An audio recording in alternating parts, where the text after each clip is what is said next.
Jen, you and I, we spend a lot of time talking about thinking. We do.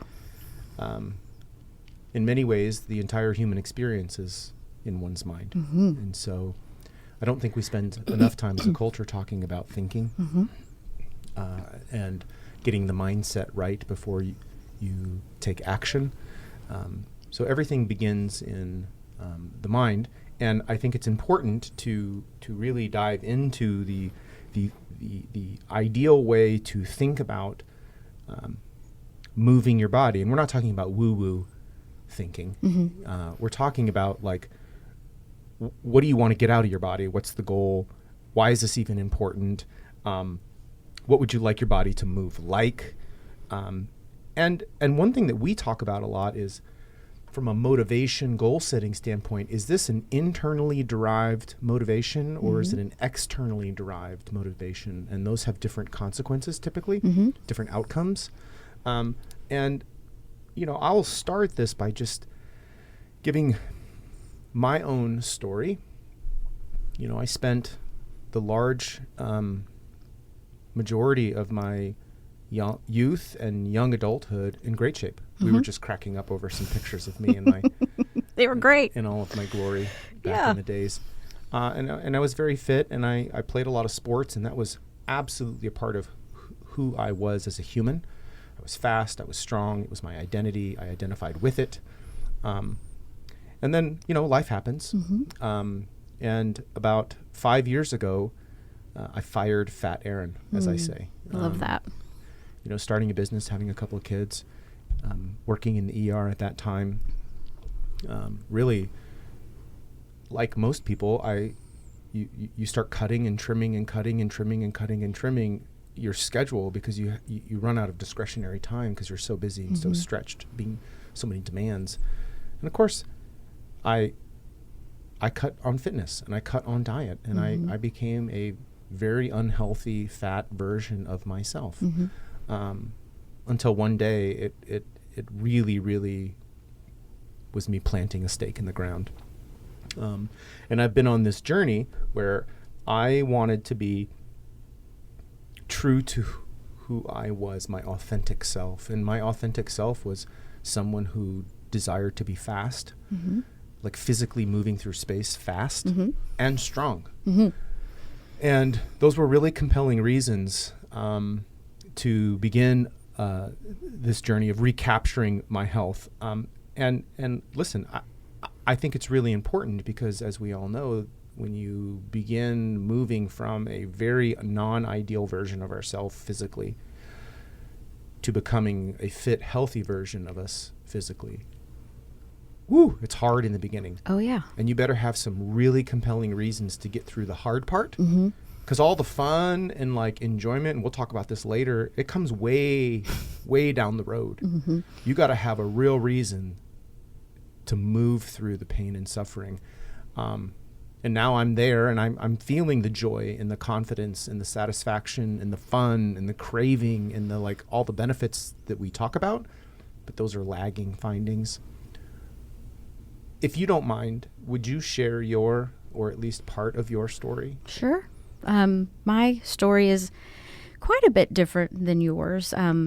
So I was born with congenital hip dysplasia because I was born breech, and I had surgery at 6 weeks old to correct that, and did really well, like all through my childhood. I mean, surprisingly, I didn't walk until I was like 2 years old. Wow. So, yeah, they didn't even know if I would be able to walk, but I, you know, overachiever that I am, I proved them wrong. So, and did really well, you know, all through grade school and high school. I played tennis. I did track for, you know, a little bit in high school. And then I made really great gains with weight loss through my nutrition. And I remember you and I having this conversation that you brought up the idea that maybe I should get a personal trainer. And I remember that day vividly because I was like, okay, I guess like I'll start searching. And so I found a really great trainer at my local Y, and we started working out, and it was like 1 day a week.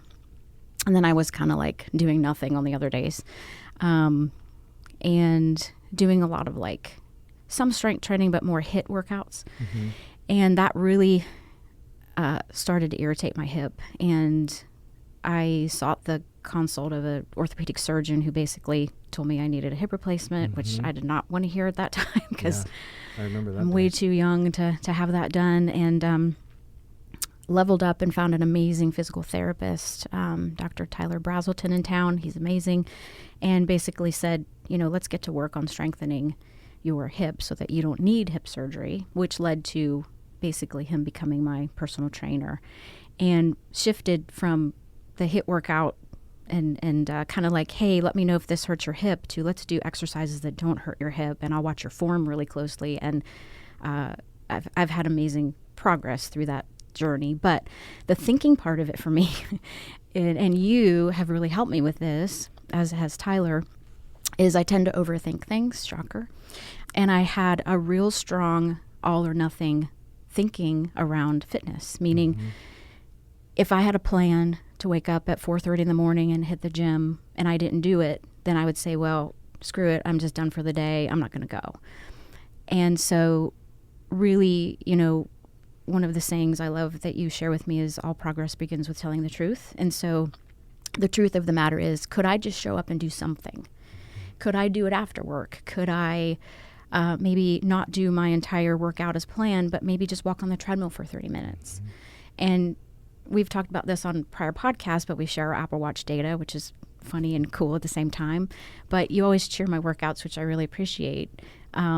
And that motivated me in the beginning, like, oh, I've got to get that cheer from Dr. Wenzel. He needs to know that I'm really working hard.